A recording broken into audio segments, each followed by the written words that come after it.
Managlahi sab ang kalihukan nga gihimo sa ubang mga local government unit dining dakong kasalugan sa Philippine Independence Day. Ano ang report? Sa Lapu-Lapu City, gisaulog ang ika-125 nga adlaw sa kaugalingan sa Liberty Shrine sa Mactan nga gitambungan sa mga city officials ug mga kawani sa City Hall.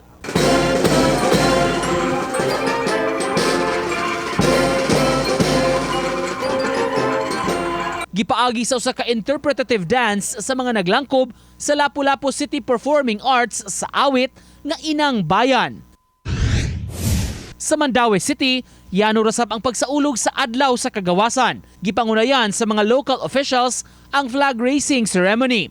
Human niini, gipahigayon ang floral offering agig paghandom ug pagpasalamat sa bayanihong buhat sa mga miula ug dugo aron makab-ot ang kagawasan sa nasod.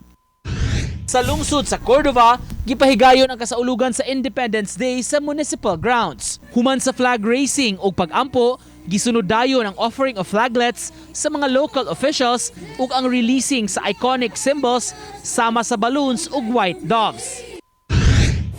Human sa tulo ka tuig, gisaulog na sab sa lalawigan sa Bohol ang ika-125 nga Philippine Independence Day nga gitambungan sa mga kawani ug opisyal sa Kapitolyo ug sa ubang ahensya sa kagamhanan. Mabulukon, makasaysayanon ug napuno sa mga sayaw ug kanta ang hamubo nga programa.